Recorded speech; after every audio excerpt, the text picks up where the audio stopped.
주시는 우리 하나님의 말씀은 에베소서 2장 19절로 22절까지 말씀입니다. 오늘도 계시된 이 하나님의 말씀을 우리 다 함께 찾으셔서 우리 한 목소리로 함께 우리 하나님의 말씀을 선포하도록 하겠습니다. 19절부터 22절까지 말씀을 한 목소리로 같이 선포합니다. 시작. 그러므로 이제부터 너희는 외인도 아니요 나그네도 아니요 오직 성도들과 동일한 시민이요 하나님의 권속이라. 너희는 사도들과 서지전지자들의 터 위에 세우심을 입은 자라. 그리스도 예수께서 친히 모퉁이 돌이 되어오셨느니라. 그의 안에서 건물마다 서로 연결하여 주 안에서 성전이 되어가고 너희도 성령 안에서 하나님이 거하실 처소가 되기 위하여 그리스도 예수 안에서 함께 지어져 가느니라. 아멘. 우리 말씀 듣기 전에 큰 영광 한번 돌리시기 바랍니다. 할렐루야. 감사합니다. 저는 오늘 우리 전가족 합동 예배를 통해서 우리 모든 성도들이 가족의 중요성과 예수 공동체의 중요성을 다시 한번 깨달아서 우리 가족을 더욱더 소중히 여기고 우리 교회를 더욱더 소중히 여기는 그러한 계기가 될 수 있기를 먼저 주의 이름으로 축원합니다. 이제 10월 둘째 또 주일이요 또 거룩한 성일입니다. 오늘 또 합동 예배로 주 앞에 예배드리기를 원하여 이 자리에 나온 여러분 모두에게 우리 하나님의 놀라우신 축복과 은총이 넘칠 수 있기를 다시 한번 주의 이름으로 축원합니다. 우리 오늘 이 자리에 나온 여러분 모두 우리 함께 앞뒤 좌우를 보시면서 우리 사랑으로 기쁨으로 인사 한번 나누십시다. 잘 나오셨습니다. 한번 인사 한번 나눕시다. 주님의 이름으로 사랑합니다. 인사 한번 나누십시다. 저는 오늘 우리가 함께 합독한 이 에베소서 2장 19절로 22절의 말씀을 가지고 예수 가족 공동체라고 하는 그러한 제목으로 말씀을 나눌 때에 오늘 우리들은 다 예수 가족 공동체라는 것을 깊이 깨달으시고 우리 사랑으로 함께 교제 나누며 또 아름다운 복된 시간 가질 수 있기를 다시 한번 주의 이름으로 축원합니다. 어느 가정에 사이가 좋지 않은 부부가 살고 있었습니다. 그래서 아내는 남편을 거들떠 보지도 않습니다. 별 관심도 기울이지 않습니다.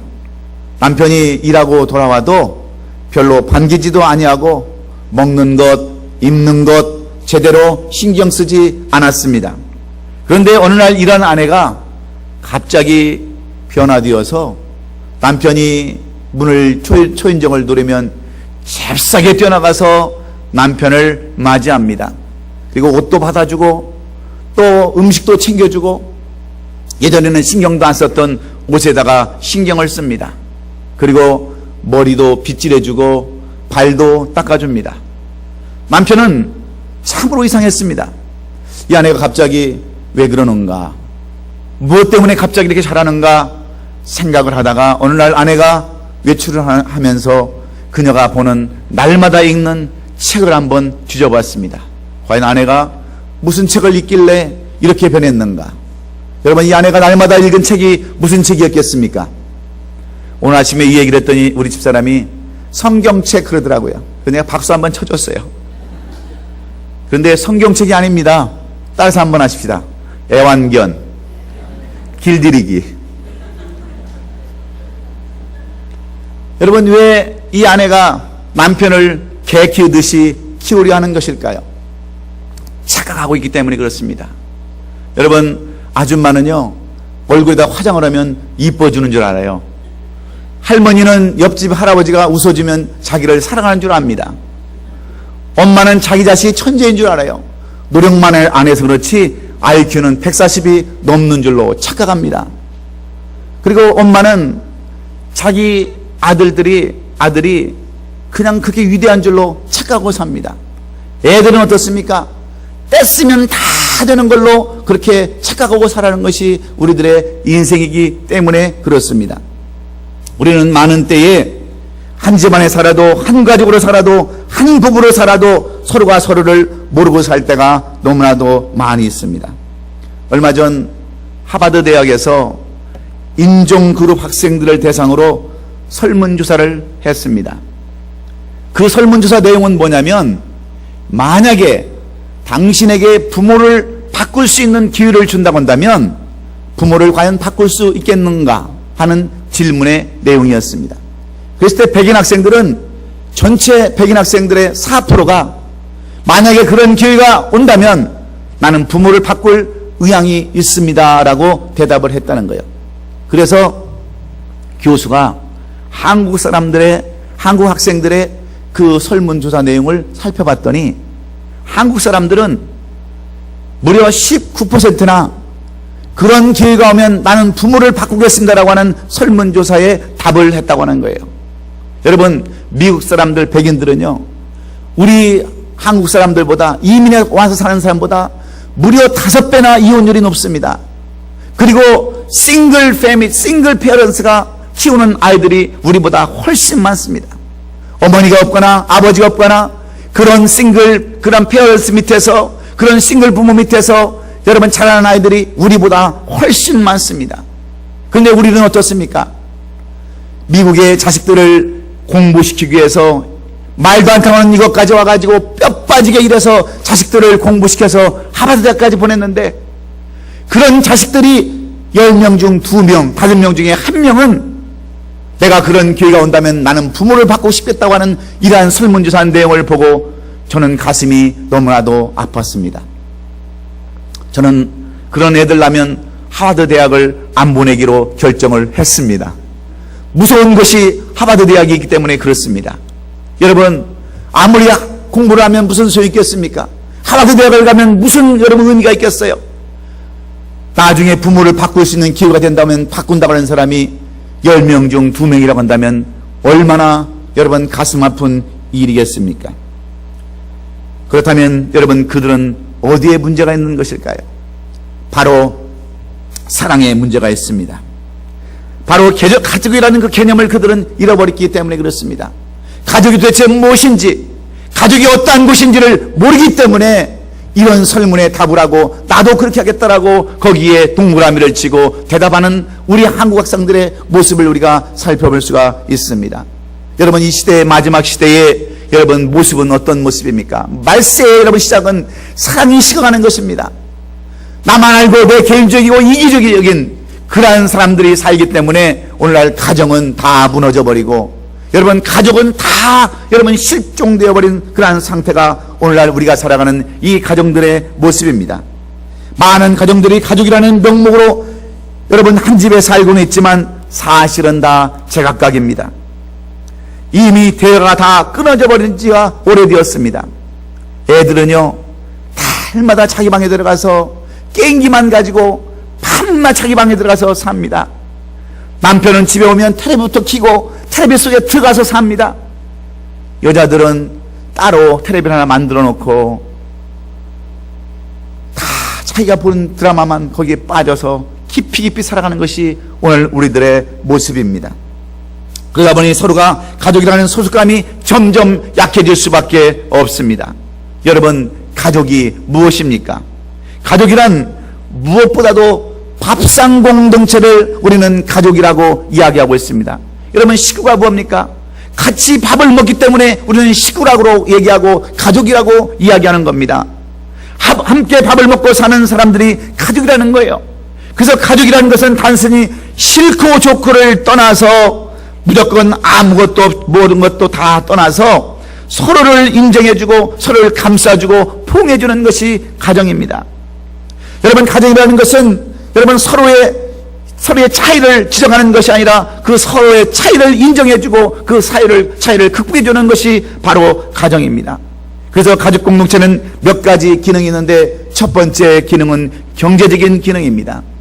두 번째 가정의 기능은 교육적인 기능입니다. 세 번째 기능은 같은 주거적인 함께하는 공동체의 그러한 기능입니다. 그래서 공동의 운명체로 생사화복을 같이 해야 하고 서로 부족한 것을 채워주고 알려주는 그러한 교육적 기능을 수행해야 하고, 한 식구이기 때문에 서로 희로애를 같이 해야 하는 주거적인 그러한 기능을 우리가 가져야 하는 것이 우리들의 가정입니다. 그런데 우리들이 거하는 가족 공동체는 어떻습니까? 집은 있는데 여러분, 가정은 이미 사라진 지 오래됩니다. 하우스는 있는데 홈은 없다는 거예요. 홈은 있는데 패밀리는 다 없어져 버렸습니다. 이것이 바로 오늘 이 시대를 살아가는 여러분과 우리들의 그러한 가정의 모습입니다. 여러분, 패밀리라는 뜻은요, 무슨 뜻인 줄 아십니까? FAMILY는 여러분 바로 그런 뜻이에요. Father and Mother, I love you. 모든 형제들이 다 모여서 아빠 엄마가 한 가정에서 서로 사랑하고 서로 돌봐주고 감싸는 것이 바로 가족이라는 개념을 우리에게 선포해 주고 있는 그러한 내용들입니다. 그래서 성경에서도 교회를 설명하기 위해서 이 가족이라는 단어를 수없이 사용했습니다. 구약에서부터 이스라엘 민족을 하나님의 자녀로 이렇게 표현했습니다. 특히 신약 성경에서는 교회를 아예 가족 공동체라고 이렇게 불렀습니다. 왜냐하면 교회가 하나님의 사랑과 축복을 함께 나눈 가족의 공동체이기 때문입니다. 사랑하는 우리 성도 여러분, 오늘 우리 남가주 부흥교회는 온 가족, 전 가족 합동 예배라고 하는 그러한 이름으로 오늘 이렇게 하나님 앞에 예배 드리기를 원합니다. 여러분, 무엇 때문입니까? 우리 가족들이 오랜만에 한 번만이라도, 1년에 단 한 번만이라도 가족이라고 하는 그러한 이름으로 예배 드리기를 원해서 오늘 이런 자리를 마련했습니다. 가족이라고 형성은 되어 있지만 각자 섬기는 교회가 따로 있습니다. 각자 하는 일이 다 다릅니다. 그래서 1년에 한 번 드리는 예배도 드릴 수 없는 것이 우리들의 이민 생활의 모습입니다. 그래서 우리는 가족이 무엇인가? 원래 이 가족 이야기는 5월달에 드려야 마땅한 얘기지만 여러분, 가정이라는 것은 1년 내내 이 가족 예배는, 이 가족에 대한 설교는 날마다 선포되어야 되는 줄로 믿습니다. 왜 그렇습니까? 가족은 그만큼 중요하기 때문에 그렇습니다. 가족이 망가지면 사회도 망가지기 때문에 그렇습니다. 가족은 우리 삶의 가장 기본적인 요소가 가정이기 때문에 그렇습니다. 그런데 이런 가정이 무너지고 이런 가정이 깨뜨려질 때 여러분, 우리의 삶도 평안한 삶을 살 수 없기 때문에 오늘 우리는 한마음 한뜻으로 함께 하시는 하나님 앞에 함께 예배드리기 위해서 오늘 이 자리에 모였습니다. 그러므로 우리는 오늘 이 말씀 속에서 가족이란 무엇인가, 왜 우리가 함께 예배드리면서 가족을 중요시 여겨야 되는가를 깊이 깨달으시고 이 말씀의 은혜를 받는 저와 여러분 되시기를 주의 이름으로 축원합니다. 오늘 이 본문에서 교회를 하나님의 가족이라고 불렀는데, 왜냐하면 교회가 하나님의 사랑과 축복을 함께 나누는 가족의 공동체이기 때문에 그렇습니다. 여러분, 연합해야 할 교회 공동체가 계속해서 분열되어지고 함께 가야 할 사회가 계속해서 분열되어지는 그러한 이유는 무엇입니까? 여러분, 이러한 모습들은 당시 예배소 교회에도, 사도 바울이 편지를 써서 보내는 그 예배소 교회에도 이러한 영상들이 똑같이 일어났기 때문에 오늘 이 사도 바울을 통해서 우리는 어떻게 하면 이 가족 공동체, 이 교회 공동체를 하나님이 기뻐하시는 공동체로, 하나님이 받으시려 원하시는 공동체로 우리가 삼아야 할까? 오늘 이 말씀을 통해서 함께 배우기를 원합니다. 이 에베소 교회는 사도 바울이 제3차 선교 여행 때 세운 교회가 바로 이 에베소 교회입니다. 이 에베소 교회는 다른 교회들보다 더 많은 시간을 할애해서, 더 많은 시간을 들여서 이 사도 바울이 이곳 두란노라는 곳에서 눈물로 기도하고 그들을 말씀으로 가르쳤습니다. 그래서 그 밑에는 많은 사랑하는 제자들도 있었습니다.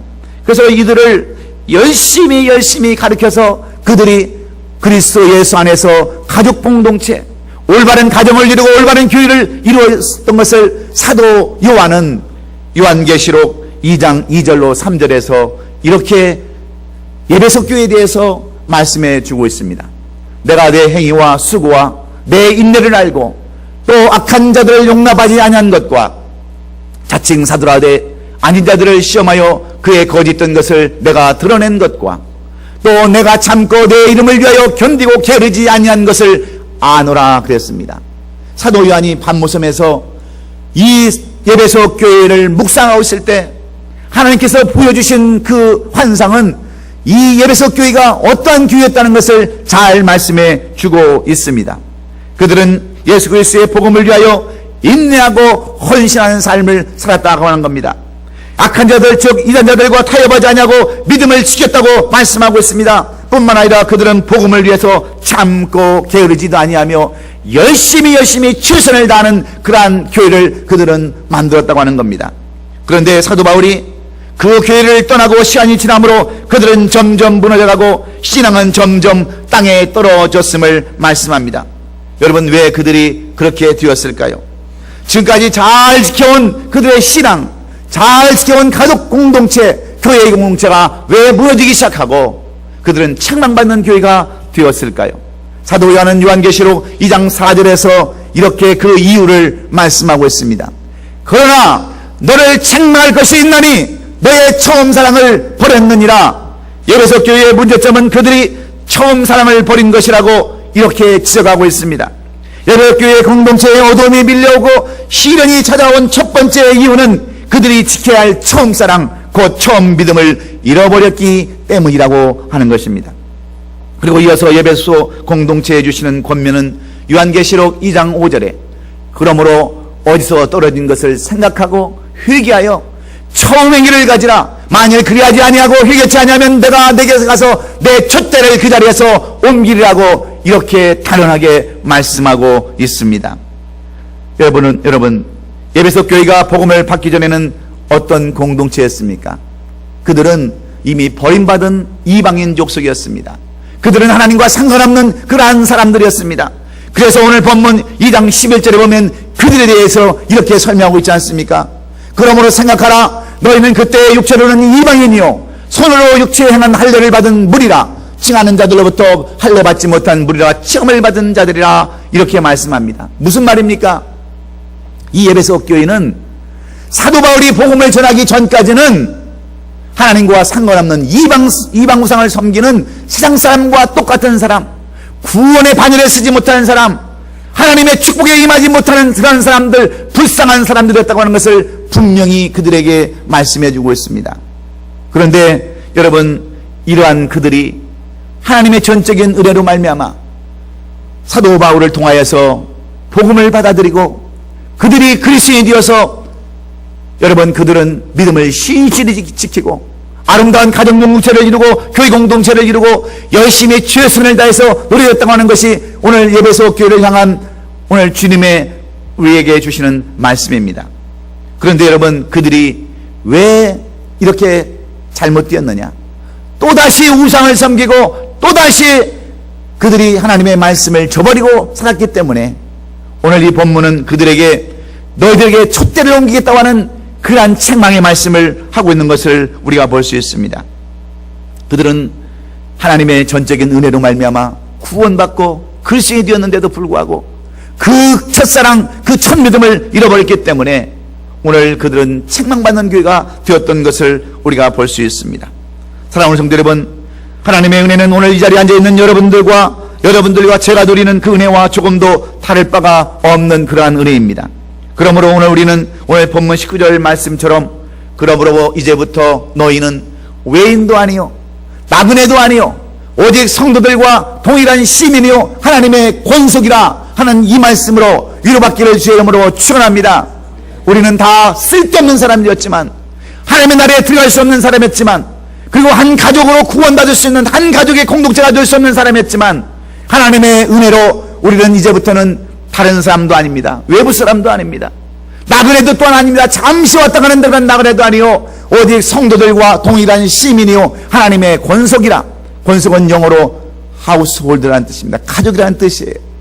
우리는 다 하나님의 예수 그리스도의 피 안에서 우리는 한 가족이요 한 가족의 공동체인 줄로 믿습니다. 이것이 하나님의 은혜인 줄로 믿습니다. 그렇다면 우리 예수 공동체의 한 사람으로서 우리는 어떤 삶을 살아가야 합니까? 가정에서, 직장에서, 교회에서 어떻게 살아야 이 에베소 교회 성도들처럼 처음 사랑을 잃어버리지 아니하고 책망받는 성도요 책망받는 교회가 되지 않는 이유가 무엇일까요? 오늘 우리는 이 본문의 말씀을 통해서 어떻게 하면 우리도 책망받지 아니하고 주님이 기뻐하시는 예수 그리스도의 공동체, 하나님의 가족이 될 수 있는가? 하나님의 그러한 하우스홀드, 그러한 권속들이 될 수 있는가를 깊이 묵상하면서 함께 교훈받고 우리의 삶 가운데 적용하는 저와 여러분이 되시기를 주의 이름으로 축원합니다. 그러면 우리가 그리스도인답게 살 수 있는 비결은 무엇일까요? 내 가족에서, 내 가정 안에서 올바른 가족의 한 구성원이 될 수 있는 그 비결이 과연 어디에 있을까요? 다른 방법은 아무것도 없습니다. 오직 한 가지, 우리가 예수 안에 거하는 삶을 살아야 한다라고 오늘 본문 20절은 우리에게 말씀합니다. 오늘 본문 20절에 보면 이렇게 말씀되어 있습니다. 너희는 사도들과 선지자들의 터 위에 세우심을 입은 자라 그리스도 예수께서 친히 모퉁이 뜰이 되셨느니라. 여러분, 예수께서 우리를 위하여 친히 여러분 모퉁이 돌이 되셨느니라 말씀하고 있습니다. 여러분, 모퉁이 돌이 무엇입니까? 바로 코너스톤 아닙니까? 교회를 세우려면, 기둥을 세우려면 반드시 그 기둥 위에 세워야 할 주춧돌이 바로 이 모퉁이 돌입니다. 그리스도인이 그리스도인답게 살 수 있는 비결은 그리스도 안에 거하는 삶을 살아가야 한다고 하는 결론적인 말씀입니다. 이 말은 예수님을 우리의 삶 가운데 모시고 살아야 처음 사랑을 잃어버리지 않는다라고 하는 말씀과 동일한 말씀입니다. 왜 그렇습니까? 우리들은 이미 건축가가 버린 쓸모없는 모퉁이돌 같은 예수, 유대인들에게는 바로 가시와 같은 그런 예수, 이사야 선지자의 고백처럼 그는 주 안에서 자라나기를 연한 숨 같고 아름다운 땅에서 나온 뿌리 같아서 고운 모양도 없고 풍채도 없은즉 우리 보기에 흠모할 만한 아름다운 것이 없도다 했던 이사야의 고백처럼 예수님은 바로 그러한 분이시기 때문에 그렇습니다. 겉모습을 보면은, 우리가 믿는 예수를 보면은 아무 힘도 없고 아무 능력도 없는 것 같지만 우리 예수님은 하나님의 아들이시요 우리의 모든 것을 다 주관할 수 있는 그분이시기에 우리가 오늘도 그분만 바라봐야 되는 줄로 믿습니다. 그분을 의지하고 그분 안에 거해야 우리가 우리 가정이 온전한 가정이 될 수 있는 줄로 믿습니다. 여러분, 마약을 하는 자녀들, 또 여러 가지 어려움을, 경제를 겪고 있는 우리 가정들, 그것을 무엇으로 여러분 해결하기를 원하십니까? 돈으로, 또 어떤 인간적인 힘으로 해결하기를 원하십니까? 절대로 해결할 수 없습니다. 오직 예수님이 그 가정에 개입하여야만 여러분 모든 일이 해결될 줄로 믿습니다. 우리는 요한복음 2장에 보면 예수께서 가장 처음에 기적을 나타내신 가나 호인잔치의 기적을 우리가 볼 수 있습니다. 한참 잔치가 무르길 때에 그 가정에 포도주가 떨어졌을 때 예수님이 개입하심으로 말미암아 그 집에 있는 모든 물항아리를 다 동원해서 결국은 그 물로 포도주를 만드셔서 가나안 호인잔치를 더욱더 아름다게 했던 그 예수님이 오늘 저와 여러분의 가정에도 함께 거하셔야, 그런 하나님 안에 우리가 거해야 우리도 우리 가정이 평안을 누리고 모든 문제를 해결받을 줄로 믿습니다. 그래서 오늘 본문 앞절에 보면 14절에 보면 그는 우리의 화평이신지라 물로 하나를 둘로 하나로 만드신 원수된 것을 곧 중간에 막힌 그러한 탐을 자기 육체로 허무시고 법정으로 된 계명의 율법을 폐하셨으니 이는 둘로 자기 안에서 한 세 사람을 지어 화평하게 하시고 그랬습니다. 여러분, 오늘날 가족 공동체의 몰락은 예수 그리스도가 안 계시기 때문에 그렇습니다. 오늘 공동체의 분열도 예수 그리스도가 안 계시기 때문에 그렇습니다. 예수가 없는 교회에서 싸우고 예수가 없는 가정에서 날마다 분쟁이 일어날 수밖에 없는 것입니다. 진정으로 예수가 그 안에 계신다고 한다면 여러분, 가정은 화목해야 되는 줄로 믿습니다. 그래서 우리는 예수 그리스도를 바라보고 예수 그리스도 안에 거해야 되는 줄로 믿습니다. 제2차 세계대전 당시에 연합군 포로 수용소에서 일하던 군의관들이 새롭게 발견한 병이 하나 있는데 그 병은 바로 가시철망병이라는 그러한 병이었습니다. 이 병에 걸리면 갑자기 죄수들이 힘이 없어지고 아무리 좋은 음식을 갖다 줘도 먹을 수가 없고 물 한 모금도 마시지 못하고 결국은 그대로 누워있다가 죽는 병이 바로 가시철망병이었습니다. 그 당시 이 병에는 치료 방법도 약도 발견되지 못했습니다. 그러나 나중에 이 병은 가시철망에 대한 불안과 죽음의 공포로 인한 절망병이라는 것이 나중에 살아남은 사람들 통해서 발견되었습니다. 이 병에 걸리지 않은 다른 포로들은 가시철망을 바라보는 대신에 늘 푸른 하늘을 바라보면서 언젠가는 내 가족으로 돌아갈 수 있겠지, 언젠가는 저 푸른 하늘에서 내가 마음껏 뛰어놀겠지 하는 그러한 소망과 그러한 기대를 가지고 살았던 사람은 이 가시철망병에 걸리지 아니하고 나중에 석방되어서, 포로로 석방되어서 자기 나라로 돌아갈 수 있었던 것을 우리는 너무나도 잘 알고 있습니다. 여러분, 이 시대를 살아가는 우리들도 마찬가지입니다. 우리 앞에 놓여져 있는 가시철망 같은 현실만 바라보면 우리는 절망과 좌절에 빠질 수밖에 없습니다. 우울증과 스트레스에 빠질 수밖에 없습니다. 내 가정의 자녀를 살펴보면 한숨만 나옵니다. 내 남편과 내 자녀를, 내 아내를 살펴보면 여러분 마음이 괴로울 뿐입니다. 그러나 여러분, 그런 아내를 바라보지 마시고, 그런 자식들을 바라보지 마시고, 내 힘든 현실을 바라보지 마시고, 오직 예수 안에 거하며 예수님을 바라보시기를 주의 이름으로 축원합니다. 그래야 여러분 이 모든 문제가 해결될 수 있음을 성경은 우리에게 가르쳐 주고 있습니다. 여러분, 우리가 마가복음 3장 14절로 15절에 보면 예수님께서 제자들을 세우신 이유가 있습니다. 우리는 이 예수님께서 제자를 세우신 이유를 무엇이라고 생각하고 있습니까? 대부분은 다 복음을 전하기 위해서라고 그렇게 이야기합니다. 그런데 여러분, 성경을 자세히 보세요. 예수님께서 왜 제자를 세우셨나? 그 첫 번째 이유는 복음을 전하기 위한 것도 아니었습니다. 무엇입니까?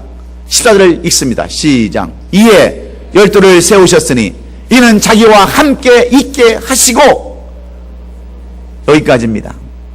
예수께서 왜 12제자를 세우셨다고요? 함께 있게 하시려고 제자를 세우셨던 이유가 첫 번째입니다. 나중에 전도는 두 번째 이유입니다. 여러분, 예수님도 이 땅에 오셨을 때에 여러분 육신을 입고 왔기 때문에 힘든 이 세상, 고통하는 이 세상, 어려움을 살아가는 이 세상을 살아갈 때는 제자들이 필요했습니다. 그래서 제자들과 함께 있기 위해서 제자를 세웠어요. 외로움을 달래기 위해서, 그들과 함께하기 위해서, 여러분 그들과 사랑을 나누기 위해서 제자를 세웠어요. 그런데 여러분, 제자들은 어떻습니까? 예수님을 알지 못해서 함께 있기를 원하는 제자들은 한 사람도 없었습니다. 십자가를 지고 가실 때도 다 도망을 가버리고 말았습니다. 무엇 때문입니까? 예수님의 뜻을 알지 못했기 때문이 그렇습니다. 여러분, 오늘도 우리가 주님과 함께 있는 것이 주님의 제자의 도리인 줄로 믿습니다. 주님 안에 거하시면서 주님과 함께 할 때에 주님은 우리의 모든 것을 책임져 줄 수 있기 때문입니다. 그러므로 오늘도 여러분 다 주님을 영접하시고 그리스도 안에서 우리 가정이 하나 될 수 있기를 예수님의 이름으로 축원합니다. 두 번째는 서로 연합해야 한다라고 말씀합니다. 이 연합이라고 하는 뜻은 희생과 헌신이 포함되어 있습니다. 오늘 본문 21절에 보면 그 안에서 건물마다 서로 연결하고 주 안에서 성전이 되어간다라고 말씀하고 있습니다. 여러분, 아름다운 성전은 그냥 만들어지는 것이 아닙니다. 아름다운 가정도, 교회도, 직장도, 사업도, 우리의 공동체도 여러분 그냥 만들어지는 것이 아닙니다. 모든 일에는 반드시 서로의 연합, 헌신과 희생이 반드시 따라야 하는 것입니다. 여러분, 옛날에는 건축 재료가 발달되지 못해서 대부분 집을 지을 때에, 건물을 지을 때 그 주된 재료는 나무와 돌이었습니다. 특별히 옛날에는 돌로 많은 집을 지었습니다. 그래서 돌로 집을 지으려면 돌들을 잘 쌓아야 합니다. 잘 쌓되 서로 연합해서 혹시나 무너질 곳이 있으면 작은 돌을 고여서 서로 단단하게 이렇게 돌을 엮어가야 여러분 아름다운 건물을 짓고 높은 건물까지 지을 수가 있는 것입니다. 그냥 아무렇게나 쌓아놓으면 혈단고 다 무너질 수밖에 없기에 돌 하나를 쌓더라도 서로 연합해서 여러분 쌓아야 되는 것이 바로 집의 구조입니다. 그런데 우리의 신앙도 마찬가지입니다. 우리가 연합하지 않으면 절대로 우리가 승리할 수 없습니다. 오늘도 마귀는 우는 사자처럼 산길자를 찾고 있는 이때에 어떻게 여러분 내가 혼자 신앙생활 할 수 있습니까? 내가 어떻게 혼자 여러분 독불장군으로 여러분 혼자 살 수 있습니까? 우리는 연합해야 합니다. 교회도 가정도 연합해야 온전한 가정이 될 수가 있는 줄로 믿습니다. 그래서 우리 인생도 아름다운 공동체를 만들어가기 위해서는 이렇게 서로 협력하되 헌신과 희생이 있어야 되는 것입니다. 저는 어려서 시골에 자라면서 이렇게 우물을 많이 봤습니다. 우물이 깊으면 깊을수록 두레박으로 뜨기 힘드니까 무엇을 설치하냐면 펌프를 설치합니다. 그래서 펌프를 설치해가지고 물을 이렇게 품어야 되는데, 여러분 이 펌프를 작동하기 위해서는 반드시 필요한 것이 있어요. 그것을 여러분 유식한 말로 무엇인 줄 아십니까? 따라서 한번 하십시다. 마중물. 마중물이 뭔 줄 알아야죠. 이 제일 처음 집어넣는 물이 마중물이에요. 그래서 물을 맞이하기 위해서 마중 나간다, 그런 뜻이어서 마중물인 거예요.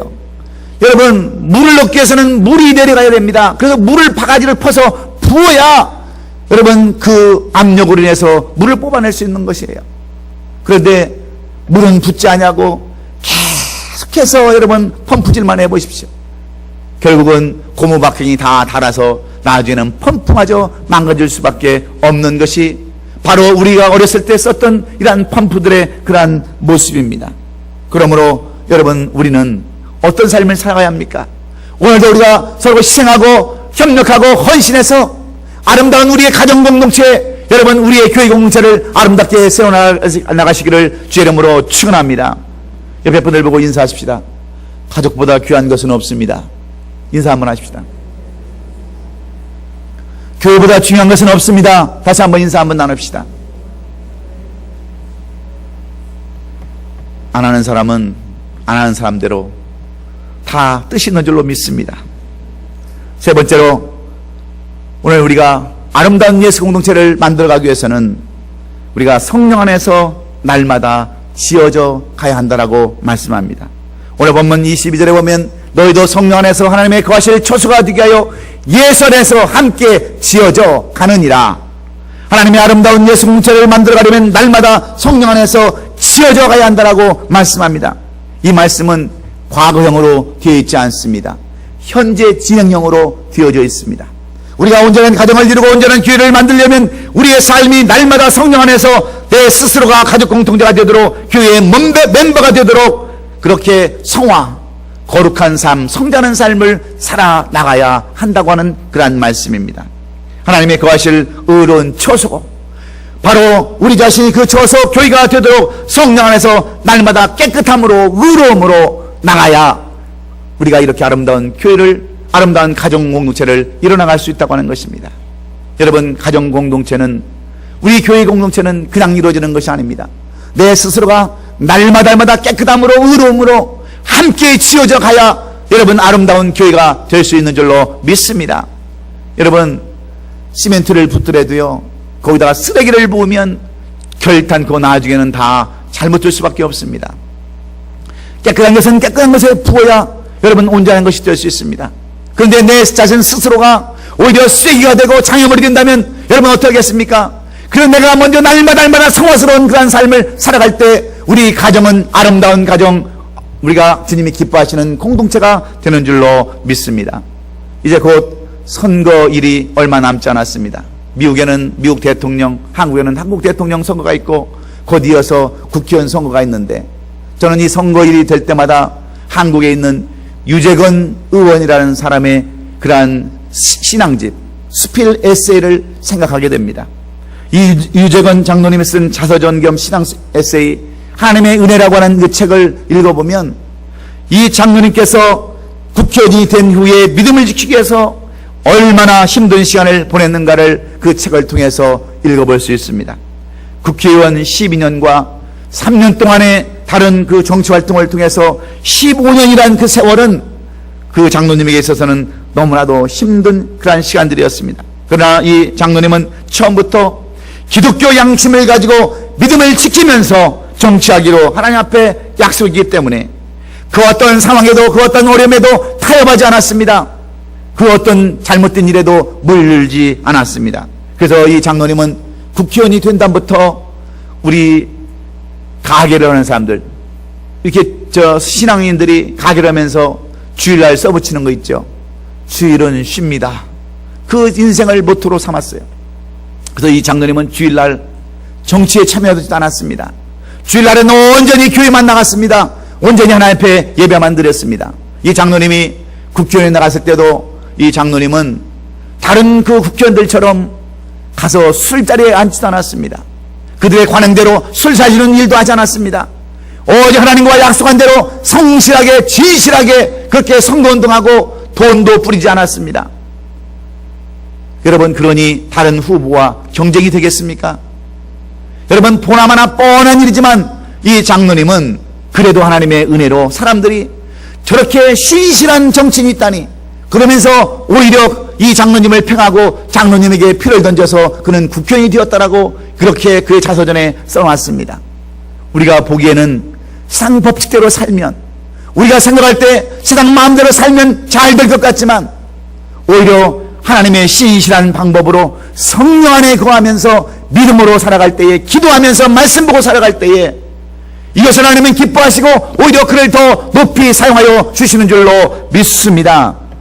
사랑하는 성도 여러분, 신앙생활이 무엇입니까? 한 번 가족은 영원한 가족입니다. 한 번 혈통은 결코 바뀌지 않습니다. 교회도 가정도 예수 그리스도의 보혈로 한 피바다 한 몸 이룬 하나님의 한 가족입니다.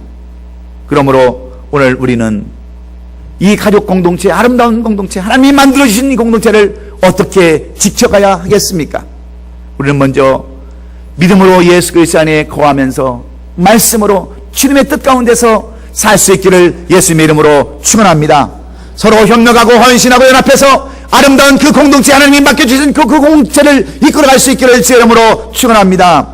날마다 성령 안에서 깨끗함으로, 의로움으로, 날마다 자기 자신을 이렇게 성화시키면서 깨끗함으로 나가심으로 말미암아 주님이 맡겨주신 그 아름다운 공동체, 여러분의 이었는 자녀, 어머니, 모든 형제들, 그 아름다운 공동체를 지켜나갈 수 있기를 예수님의 이름으로 축원합니다. 그래서 로마서 12장 5절에 이와 같이 우리의 많은 사람이 그리스도 안에서 한 몸이 되어 서로 지체가 되었느니라. 할렐루야. 우리 옆에 분들 보고 인사하십시다.